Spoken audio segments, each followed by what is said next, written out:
Gracias por estar presente esta mañana con nosotros. Y pues me alegra que lograron llegar. Miraron que la calle otra vez enfrente a la iglesia está en mal estado. El lunes estuvimos aquí echando material, 2 boquetadas de material al hoyo que dejó la vez pasada. Y no se ve los avances, ¿verdad? Pero esta semana vamos a volver a echar material. Pues gracias a Dios, ya pasó la segunda tormenta y vamos a estar hablando después del mensaje acerca de actividades que siempre se llevan a cabo para ayudar en los albergues, también en los barrios, en las colonias donde se necesita mano de obra para ayudar en limpieza, principalmente entre hermanos de la iglesia y otros vecinos que conocemos. Entonces, vamos a estar dándoles más información. Creo que en estos días lo importante es echar una mano al prójimo, ¿verdad? No tiene que involucrarse directamente por las actividades de la iglesia. Puede estar echando una mano a su vecino, a otro conocido en su colonia. No lo hacemos para la foto, ¿verdad? Lo hacemos para amor a Dios. A veces tomamos las fotos y publicamos las fotos aún en las redes sociales para demostrar a los que han donado que sí estamos usando los materiales que han donado para su propósito, pero nunca es para jactarnos ni gloriarnos en lo que estamos haciendo, sino demostrar que estamos presentes para echar una mano al prójimo. Entonces no tiene que estar directamente involucrado en las actividades de la iglesia para estar haciendo algo, y si tiene alguna necesidad o conoce alguna necesidad, yo le invito a que comunique con nosotros. El hermano Cristian Peralta va a estar hablando después del mensaje para hablar de actividades. Hable con él si sabe de alguna necesidad o si quiere ayudar en algo. Pues lo que queremos hacer es echar una mano al prójimo y estar organizado en eso. Pues esta mañana queremos reconocer personas visitando por la primera vez. Tenemos una hoja que pedimos que llene uno para tener un récord de su visita. Entonces, si usted está aquí visitando por primera vez, le voy a invitar que levante la mano para identificarse, y hay unos hermanos que van a llegar con una hoja para llenar y dejar el récord de su visita con nosotros. El bolígrafo es suyo como obsequio de la iglesia, puede quedarse con él. ¿Alguien aquí visitando primera vez? Aquí por este lado, okay, gracias por venir. También aquí en el centro, por este lado. Entonces, varias personas visitando. Hay 2 más que no han sido atendidos, sí. Por este lado también. Bueno, entonces, gracias por su visita. Vamos a darle un aplauso. Ya van a llegar con la hoja. Gerardo, otra hoja aquí a este lado, por favor. Muy bien, pues les invito ahora que se levanten para cantar con nosotros esta mañana las alabanzas al Señor. Hermano Joash viene para dirigirnos.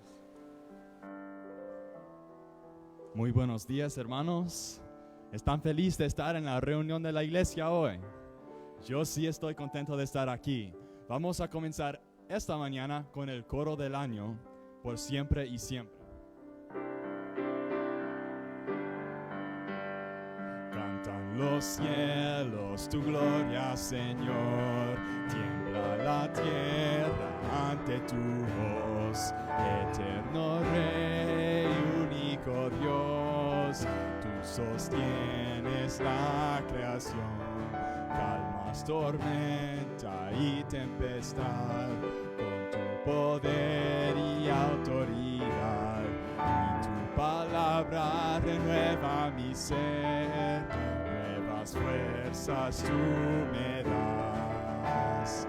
Quien como tú, Señor, glorioso Salvador, eres Dios, poderoso y fuerte, Señor, eres digno de adoración. Exaltamos tu nombre por siempre y siempre eres Rey. Las naciones caerán a tus pies, declarando tu gloria y poder. exaltamos tu nombre por siempre y siempre. Tenemos un Dios poderoso y fuerte, y Él merece nuestra alabanza. Vamos a seguir esta mañana con el himno número 3. Te loamos, oh Dios. Te loamos, oh Dios, con unánime voz, pues en Cristo tu Hijo nos diste perdón. Aleluya, te alabamos, cuán grande es tu amor. Aleluya, te adoramos, bendito Señor. Te loamos, Jesús, pues tu trono de luz tú dejaste por darnos salud en la cruz. Aleluya, te alabamos, cuán grande es tu amor. Aleluya, te adoramos, bendito Señor. Te damos loor, Santo Consolador, que nos llena de gozo y santo valor. Aleluya, te alabamos, cuán grande es tu amor. Aleluya, te adoramos, bendito Señor. Unidos load a la gran Trinidad, que es la fuente de gracia, poder y verdad. Aleluya, te alabamos, cuán grande es tu amor. Aleluya, te adoramos, bendito Señor. Amén. Seguimos con el himno número 504, cuando allá se pase lista. Cuando la trompeta suene en aquel día final y que el alba eterna rompa en claridad, cuando las naciones salvas a su patria lleguen ya y que sea pasada lista ya de estar, cuando allá se pase lista, cuando allá se pase lista, cuando allá se pase lista, a mi nombre yo feliz responderé. En aquel día sin nieblas en que muerte ya no habrá, y su gloria el Salvador impartirá. Cuando los llamados entren a su celestial hogar, y que sea pasada lista ya de estar, cuando allá se pase lista, cuando allá se pase lista, cuando allá se pase lista, a mi nombre yo feliz responderé. Trabajemos por el Maestro desde el alba al vislumbrar, siempre hablemos de su amor y fiel bondad. Cuando todo aquí fenezca y nuestra obra se sella, y que sea pasada lista y he de estar, cuando allá se pase lista, cuando allá se pase lista, cuando allá se pase lista, a mi nombre yo feliz responderé. Oh, yo estoy anticipando ese día cuando iré al cielo para ver a mi Señor. Vamos a seguir con el coro Hay un Redentor.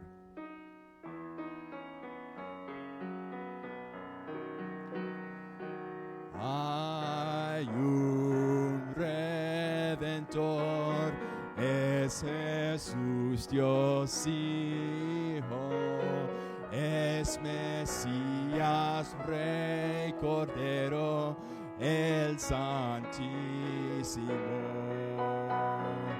Gracias, Padre mío, por darle a sufrir y dejar su espíritu, tu obra para cumplir. Una vez más, hay un Redentor, es Jesús Dios Hijo, es Mesías, Rey, Cordero, el Santísimo.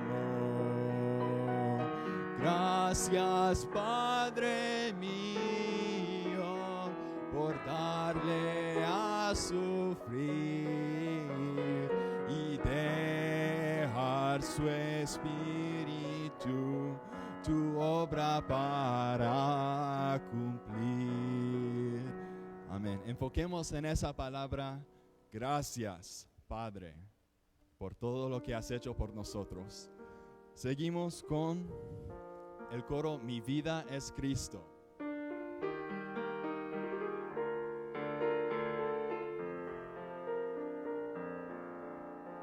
En densa oscuridad vagué, perdido en el error, la senda vana del placer a muerte me llevó, siendo rebelde a tu voz, quisiste amarme así, de no haber sido por tu amor, aún huiría de ti.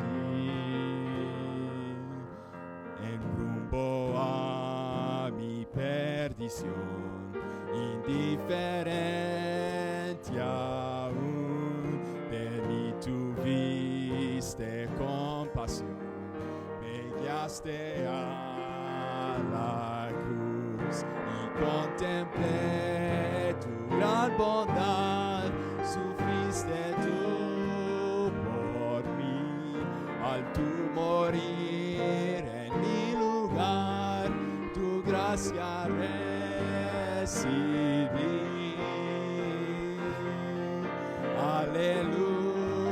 Aleluya, mi vida es Cristo. Aleluya,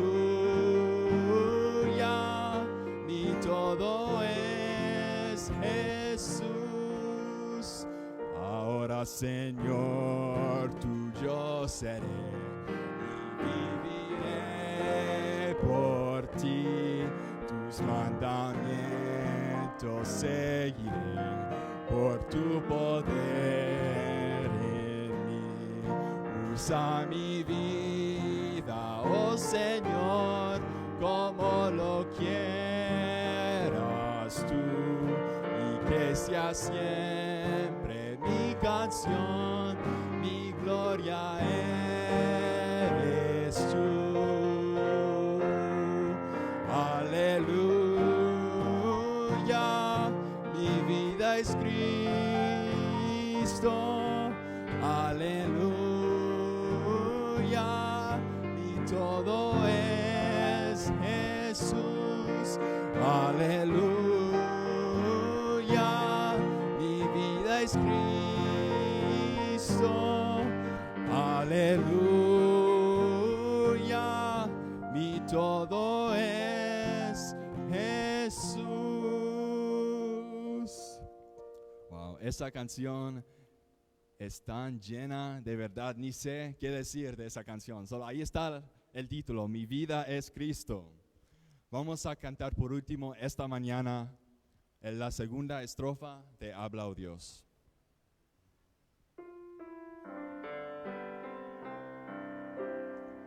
Habla, oh Dios, y enséñame a obedecer con toda humildad.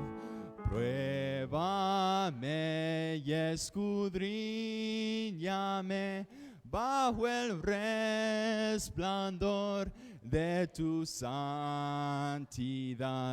Haz crecer mi fe, haz que pueda ver tu glorioso amor y tu autoridad.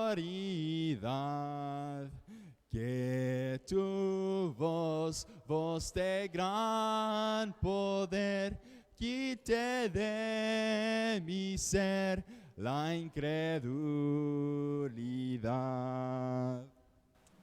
Amén. Ese es nuestro deseo ahora con enfocar en la palabra de Dios. Le invito a que tomen sus Biblias ahora y vamos al libro de 1 de Corintios y el capítulo 1 para la lectura esta mañana. Que hable Dios a través de su palabra.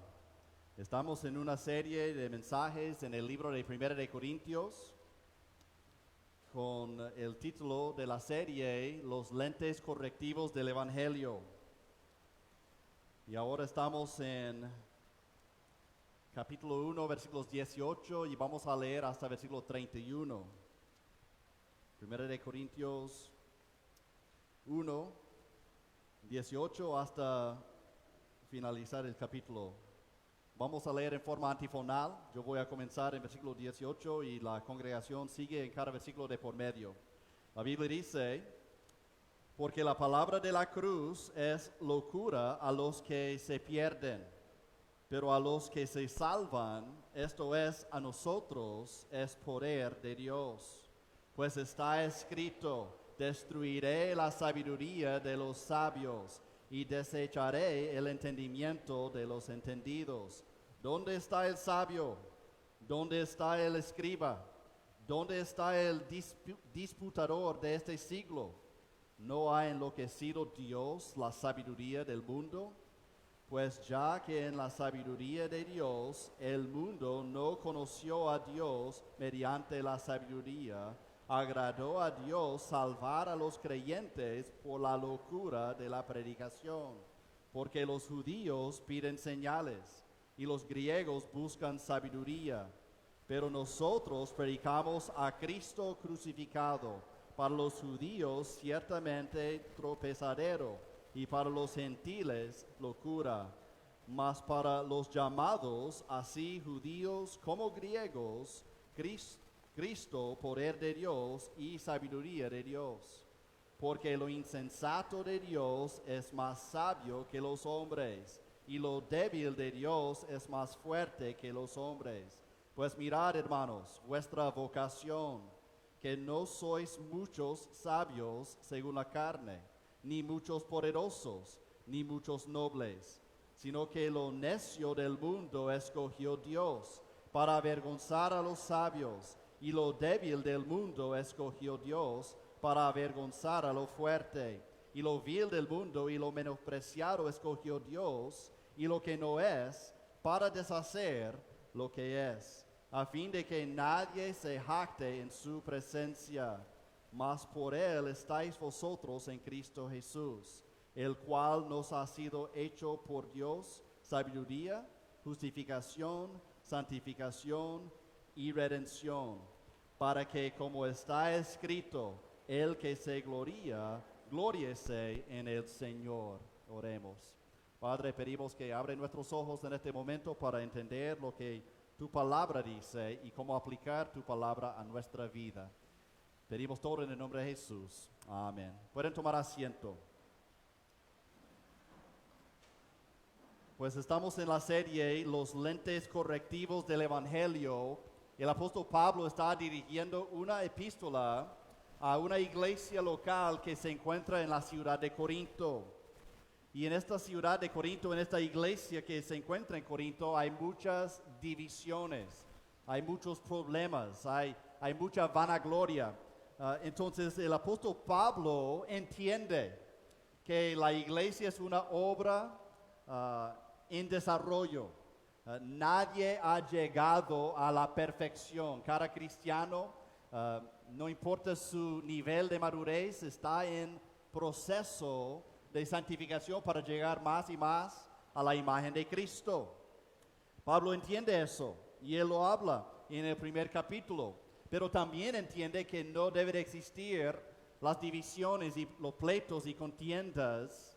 Entonces él habla directamente para confrontar los problemas de la iglesia, porque aunque seamos una obra en desarrollo, no debemos quedarnos con entendimiento de nuestras deficiencias. Tenemos que usar el Evangelio para corregir las deficiencias en nuestra vida, para llegar a esa imagen de Cristo, el Espíritu Santo obrando por la palabra.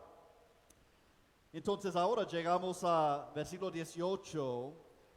Para comenzar, él dijo en versículo 17 que Dios o Cristo no le había enviado para bautizar, sino a predicar el Evangelio, no con sabiduría de palabras, para que no se haga vana o vacía o sin sentido la cruz de Cristo.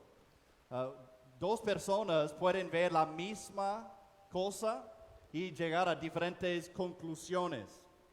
Por ejemplo, no sé cuántos de ustedes han visitado una galería de arte. Yo nunca he visitado una galería dedicada al arte, pero tal vez algunos aquí han visitado una galería de arte. No es mi asunto, o sea, no es mi cosa. Yo no quiero ir a ver arte, yo preferiría ir a otro lado, tal vez a un restaurante, ¿verdad? O tal vez ver un partido, pero ir a una galería de arte no es lo que me llama la atención.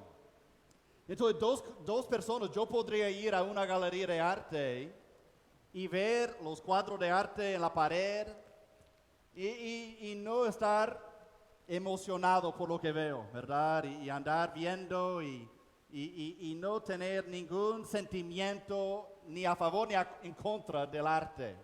Pero otra persona podría ir a la galería de arte y ver lo que los artistas han hecho, las obras de arte, y estar tan emocionado y estar horas y horas viendo el arte de otra persona.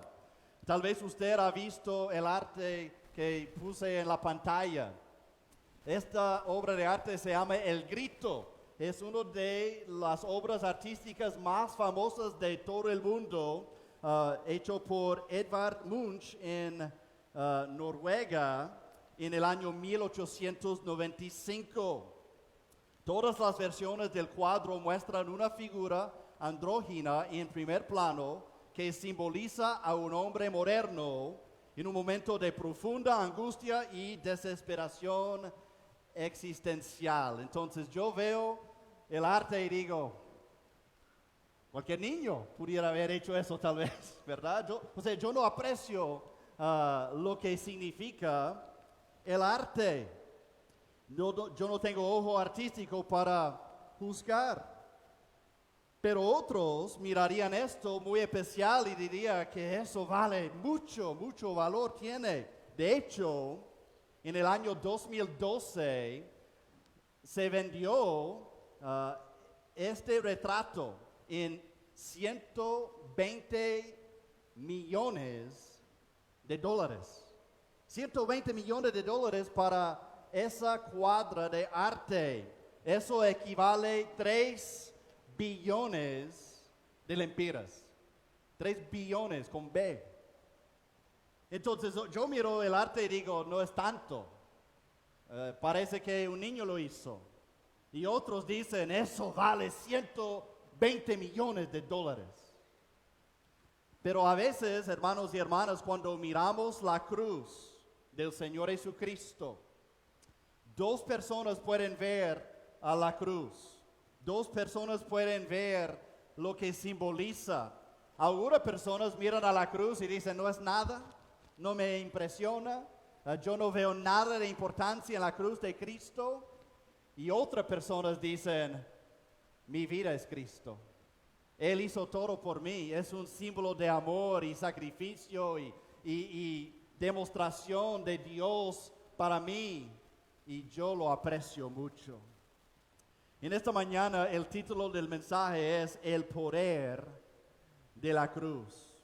El poder de la cruz. 1 Corintios 1:18 dice, porque la palabra de la cruz es locura, por un lado es locura a los que se pierden, pero a los que se salvan, esto es a nosotros, a los cristianos, es poder de Dios. El poder de la cruz. No todos miran la cruz con la misma emoción. ¿Qué representaba la cruz en el mundo antiguo? Nosotros miramos a la cruz y miramos en arte, miramos en joyería, miramos en arquitectura, figuras de la cruz. Y para nosotros, ya en un mundo condicionado al cristianismo, entendemos el simbolismo de la cruz. Pero en el día que Cristo murió, ninguna persona llevaba puesta una cruz en un pendente. Ninguna persona usaba la cruz en arquitectura de una sinagoga ni de una iglesia. En los días de Cristo, ninguna persona usaba la cruz para un tatuaje, ¿verdad? Ninguna persona usaba la cruz de esta forma porque la cruz simbolizaba en aquel día muerte cruel, tortura. La cruz simbolizaba vergüenza y humillación. De hecho, era una ley en el Imperio Romano que ningún ciudadano romano podría ser crucificado. Era contra la ley para ciudadanía de Roma ser crucificado por la vergüenza y la humillación. Dijeron, ningún ciudadano romano va a morir en una cruz, solo los que son extranjeros y afuera del imperio. La cruz simbolizaba derrota. Así terminaba la vida, personas y en humillación y derrota. Pero aquí en 1 de Corintios 1, ya con el mundo antiguo, con esa percepción de la cruz, de humillación, derrota, crueldad y muerte, él dijo, versículo número 17, pues no me envió Cristo a bautizar, sino a predicar el evangelio. Y luego él usa como sinónimo, versículo 18, porque la palabra de la cruz es locura para los que se pierden. Versículo número 21, la locura de la predicación, el hecho de predicar el mensaje del evangelio, la locura de la predicación menciona. Y versículo 23, predicamos el mensaje del evangelio es a Cristo crucificado. Entonces Pablo estaba elevando la cruz. Para el mundo se miraba como símbolo de opresión y tortura y crueldad, pero Pablo está elevando la cruz no por el instrumento de la cruz, sino lo que simboliza la cruz. Pablo menciona 3 reacciones a la cruz a la iglesia de Corinto. Versículo 23, él dice, pero nosotros predicamos a Cristo crucificado. Para los judíos, ciertamente, tropezadero. Entonces, la primera reacción a la cruz en el día de Pablo era tropezadero. Para algunos, la cruz es tropezadero, algo en que se tropieza uno. La palabra tropezadero en el griego es la palabra escandalón. Nosotros entendemos la palabra escándalo. Para los judíos, la cruz era un escándalo. Y tener a un Mesías crucificado más escandaloso aún.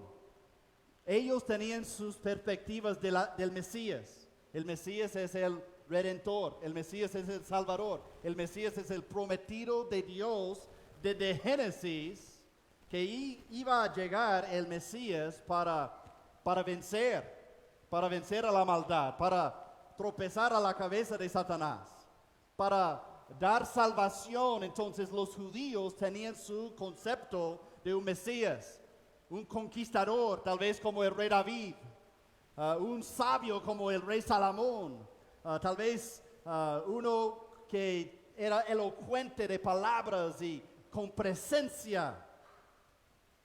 Y cuando miraron a Jesús y él se presentaba como el Mesías, un hombre humilde, un hombre que andaba con el hombre común en la calle, un hombre quien lavaba los pies de sus discípulos, un hombre quien nació en un pesebre, o fue puesto en un pesebre después de nacer, un hombre sin títulos reconocidos, y para terminar, crucificado. Para los judíos era un escándalo creer en Jesús, porque ¿cómo puede el Mesías el Salvador de Dios, morir en una cruz. Entonces por eso Pablo dice, para los judíos ciertamente tropezadero. ¿Por qué creían esto? Porque en la ley de los judíos se escribe en Deuteronomio 21:23, maldito por Dios es el colgado. En la ley de los judíos está escrito que es una demostración de la maldición de Dios cuando uno está colgado sobre un madero. Dice la ley, sin falta lo enterrarás el mismo día, porque maldito por Dios es el colgado. Entonces los judíos que son celosos de la ley entienden lo que dice la Biblia de ellos, entienden y dicen, ¿cómo es posible que el Mesías de Dios sea crucificado, colgado sobre un madero? Eso significa maldición. ¿Cómo puede él ser el Mesías? Aún el apóstol Pedro luchaba con ese concepto. Recuerda en Mateo 16 cuando Jesús dijo a los discípulos, ¿y quién dicen ustedes? ¿Quién soy yo? ¿Qué dicen ustedes? Y Pedro dijo, tú eres el Cristo. Él reconoció, tú eres el Cristo, el Hijo del Dios viviente. Y Cristo comenzó a hablar de la iglesia y cómo iba a atacar contra las puertas de Satanás, contra las puertas de Hades, perdón. Entonces, pero Pedro, ¿qué dijo él? Porque Cristo comenzó a decir que le toca a él morir. Dijo, desde entonces, Mateo 16:21, comenzó Jesús a declarar a sus discípulos que le era necesario ir a Jerusalén, padecer mucho de los ancianos y ser muerto y resucitar al tercer día. ¿Y qué dijo a Pedro? Pedro dijo, esto no va a pasar. Así no, tú eres el Mesías. No puede terminar así. ¿Y qué dijo Jesús a Pedro? Quítate de delante de mí, Satanás. Es que el hombre no entiende lo que Cristo, el Mesías, estaba haciendo en la cruz. Y para muchos es tropezadero. Jesús también reconoció cómo eran los judíos. Y él dijo a los fariseos, la generación mala y adúltera demanda señal. Aquí en este pasaje Pablo dijo, los judíos piden señales, versículo 22. Y Jesús dijo, la generación mala y adúltera demanda señal. Pero señal no le será dada, sino la señal del profeta Jonás. La señal no era la crucifixión. La señal para los judíos que él era el Mesías no era la crucifixión. Tenía que ser así. Cristo tuvo que recibir la maldición de nuestros pecados para salvarnos de nuestros pecados. La señal no era la crucifixión, la señal era que él iba a resucitar. 3 días, como la señal de Jonás, 3 días y 3 noches en el corazón de la tierra y después la resurrección. Entonces, para algunos la cruz es tropezadero. No quieren aceptar a Cristo porque miran que cuál Salvador termina así, muriéndose en una cruz cruelmente. Para algunos otros la cruz es ilógica y absurda. 1 Corintios 1:23. Pero nosotros predicamos a Cristo crucificado. Para los judíos ciertamente tropezadero. Y para los gentiles, locura. Para otros no era tropezadero tanto que era ridículo, una locura. Los griegos eran conocidos en la antigüedad por sus filósofos, Aristóteles, Platón, Sócrates. Y los grandes intelectuales entre los griegos enseñaron que Dios tiene una característica de apatía. que Dios no puede sentir nada, no puede sentir dolor, tristeza, gozo, enojo. Dios no siente nada, no se siente nada porque Él es Dios, Él es apatético. Así enseñaron los griegos. ¿Por qué? Porque para los griegos sentirse algo demuestra que algo le influyó. Para tener tristeza, para tener gozo, para tener dolor, alguien le influyó para sentir algo. Y si Dios pudiera sentir algo así, significa que alguien le influyó a Dios. Y si alguien puede influir a Dios, pues aquel que lo influyó es mayor que Dios. Así era el pensamiento de los griegos. Entonces dijeron que era ridículo creer que Dios pudo sentir algo. Y peor, que Dios se vino a la tierra, que se encarnó y sufrió. ¡Qué absurdo!, dijeron. Es una contradicción porque Dios es apatético. Hay que recordar que los de Corinto son griegos, la mayoría son gentiles. Ellos van a ser influidos por las filosofías de los grecianos, de los filósofos. Y se ve esto hoy en día con la gente, voy a decir, educada, entre comillas. En las universidades va a encontrar más profesores ateos que profesores cristianos. Va a encontrar más que dicen, bueno, la educación me lleva a creer evolución. La educación me lleva a creer en humanismo. La educación me lleva a estar más arriba y superior que creer en esas cosas que puedan ser cuentos infantiles, como Cristo muriendo en una cruz como Salvador. Se creen intelectuales, pero no pueden aceptar asuntos de fe. Entonces Pablo está hablando con esta iglesia dividida, esta iglesia que estaba en pleitos, y él está señalando que ellos habían disminuido el poder de la cruz. Para los judíos, tropezadero. Para los gentiles, es locura. Pero los que rechazan a Cristo son los que perecen, dice él. Versículo 18. Porque la palabra de la cruz es locura a los que se pierden. Cuando habla de perderse, no está hablando de andar en el bosquejo o en el bosque, en la selva, sin dirección. No está hablando de andar perdido. Es una énfasis en ruina y destrucción definitiva, hablando espiritualmente. Se refiere a un destino de perdición eterna en el infierno. Entonces, cuando Pablo dice, la palabra de la cruz es locura a los que se pierden, está hablando de los que rechazan a Cristo. Ellos son perdidos espiritualmente. Pero para algunos, la cruz simboliza salvación. Versículo 23, Pablo dijo, pero nosotros, y él está hablando a su grupo, y estaba incluyendo a los creyentes en Corinto, pero nosotros predicamos a Cristo crucificado.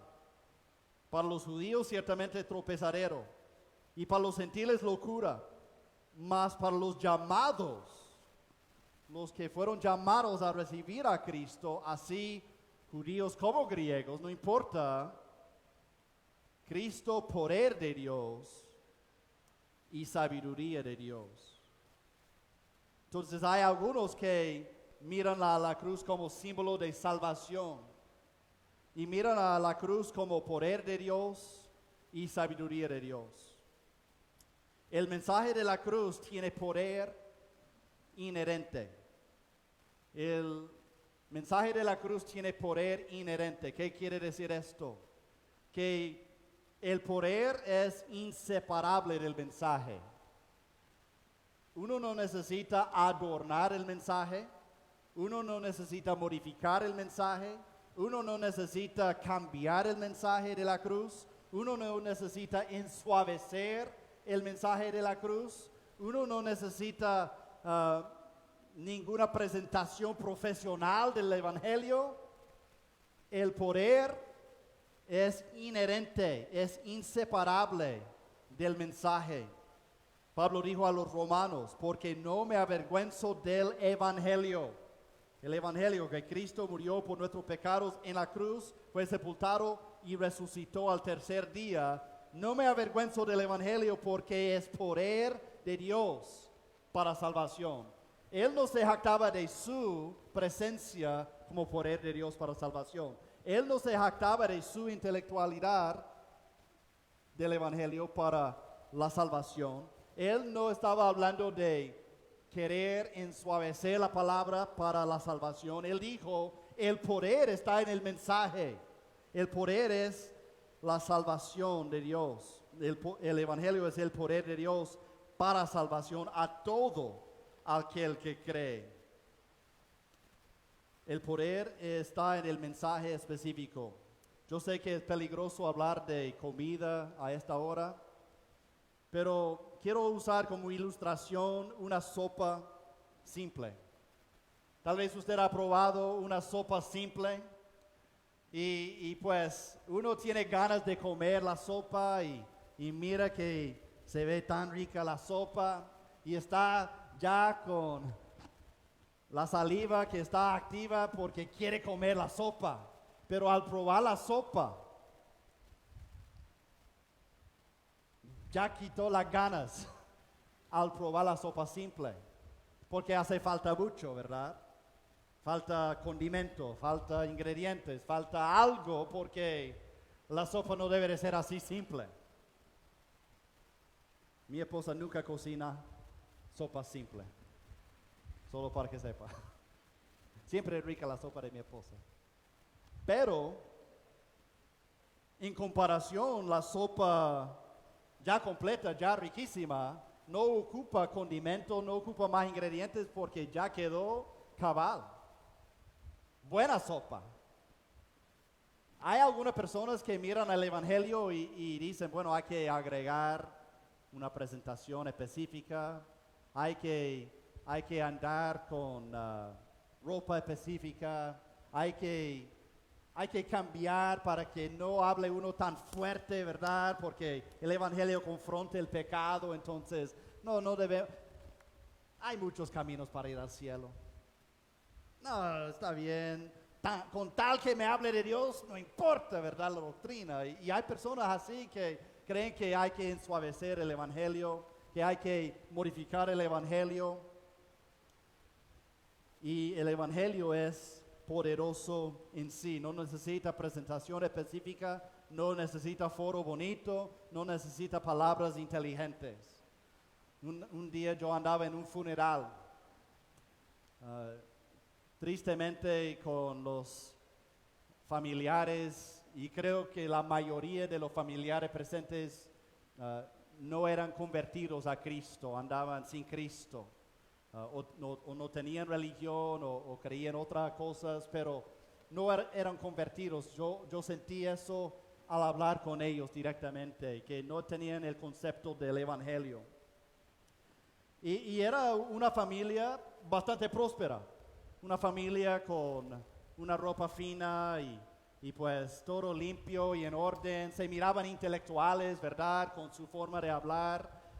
No eran tal vez personas que andaban en la calle vagando, sino con sus títulos de universidad, etc. Entonces yo miraba un grupo de personas educada, prosperada, en luto por su familia. Entonces yo ahí dando el Evangelio, pero había otro señor que andaba con el grupo, un amigo de la familia, y él tuvo otra apariencia. A él sí se miraba que no tenía tantos fondos. Una ropa normal, pero no para la ocasión. Tal vez una ropa muy usada se anotaba en sus zapatos, en sus pantalones, su camisa puesta, Los otros tuvieron sus camisas formales, él solo camiseta, su gorra, ¿verdad? Y tal vez faltaba unos dientes. Se miraba una diferencia. Pero con él sentí un compañerismo porque cuando él habló del Evangelio. Y él habló del Evangelio correcto. Y yo miraba a la gente que estaba en el luto por su familiar, su mirada hacia él, que lo mantenían a una distancia por su forma de aparecer, su apariencia, su modo tal vez no educado. Miré como una cierta distancia por las diferencias. Y yo andaba vestido más como la familia, pero sentí más compañerismo con aquel señor, porque él hablaba del Evangelio y él apreciaba la cruz de Cristo y la resurrección de Cristo. Y parece que los de Corinto estaban disminuyendo el poder de Cristo, el poder de la cruz, haciendo cambios, haciendo modificaciones en su presentación. Pero también en versículo 18 la Biblia dice, versículo 24, no solo es poder de Dios, el poder es inherente, pero es sabiduría de Dios. Sabiduría de Dios. El mensaje de la cruz es la sabiduría de Dios. Versículo número 20 dice, 19, pues está escrito, destruiré la sabiduría de los sabios y desecharé el entendimiento de los entendidos. ¿Dónde está el sabio? ¿Dónde está el escriba? ¿Dónde está el disputador de este siglo? Entonces Pablo está diciendo, humanamente hablando, lo de Dios no es sabio, es ilógico. Pero la sabiduría de Dios se encuentra en el Evangelio. Y él llama a los de este siglo, los debatistas, los escribas, los educados, los sabios. Y él dice, ¿no ha enloquecido Dios la sabiduría del mundo? ¿Dónde está escrito eso? Él dice, pues está escrito. Pablo está haciendo referencia a Isaías 29:14. Isaías está profetizando contra Judá, el pueblo de Dios, contra la corrupción. Y en una historia durante este tiempo, Dios le había dicho a través del profeta Isaías que Judá no tuvo que temer a los de Asiria, que Dios se iba a encargar de ellos. En la sabiduría del humano hay que preparar su ejército, hay que preparar campo de batalla, hay que hacer alianza, y ellos querían hacer alianza con Egipto para ir en contra de Asiria.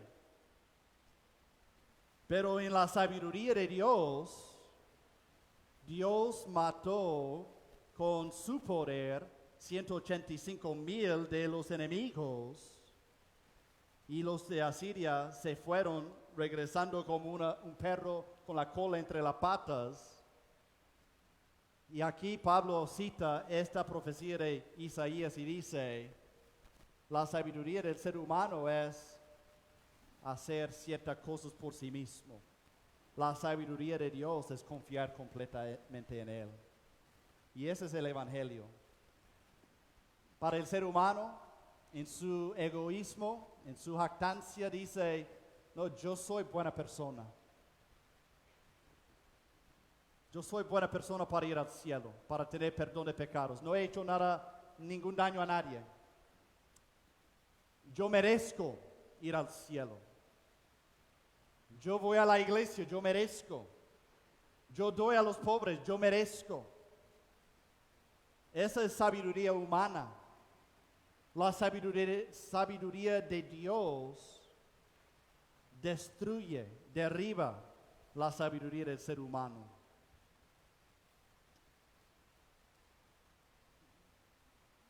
En conclusión, vamos a imaginar una población indígena.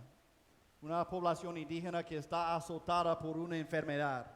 Es una enfermedad común, letal, pero tratable con medicina moderna.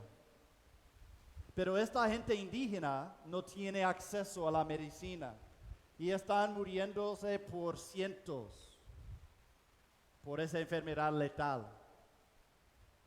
En civilización moderna existe la medicina, existe una inyección para terminar con la enfermedad y salvar vidas. Entonces, en la gracia de Dios llega un médico cristiano al sitio donde esta gente primitiva que se está muriendo de esa enfermedad letal. Y él lleva consigo, el médico, inyecciones viales de la cura necesaria para inocular a la gente y salvar a la vida de las personas. La gente primitiva no entiende lo que está pasando. Por años, por siglos han practicado otro tipo de creencias, otra medicina natural y tienen sus brujos ahí que hacen sus encantaciones y nada está sirviendo, pero ellos no entienden que por una inyección uno puede curarse. Y entonces muchos rechazan. No, yo no quiero la inyección. No saben lo que está pasando, por qué me va a meter la aguja en mi brazo. O sea, no tienen ningún concepto de medicina moderna, entonces rechazan la inyección. Algunos otros miran la muerte a su alrededor y dicen, bueno, ¿qué voy a perder? Voy a aceptar. Y así es el concepto de muchos acerca de la cruz de Cristo. Tal vez no entienden el simbolismo de un hombre crucificado en una cruz, porque miles murieron en una cruz. Pero Cristo era diferente.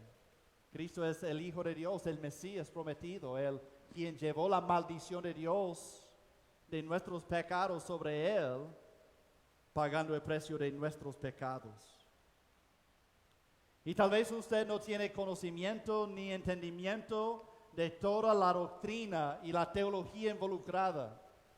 Mi ruego esta mañana es que acepte a Él como la salvación de su vida.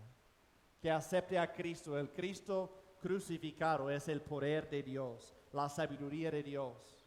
Muchos lo miran como tropezadero. Muchos lo miran como ridículo y absurdo y locura. Pero los que son salvos, o los que han de ser salvos, aceptan a Él como Salvador y Señor de su vida. Entonces esta mañana, el llamado está que uno acepte a Cristo como Salvador. No hay sabiduría en seguir tratando uno solo para ganar salvación. No hay poder para salvar su vida en otra cosa, solo en el nombre de Cristo. Vamos a orar y terminar. Padre, pedimos esta mañana que hagas una obra en el corazón de las personas, que nunca disminuyamos el poder de la cruz como cristianos, sin tener pena de nuestro Salvador crucificado. Para algunos en el mundo intelectual se ve como locura creer en Cristo. Para otros no hay entendimiento, pero nosotros entendemos que es el poder de Dios y la sabiduría de Dios, la cruz. Y esta mañana queremos aceptar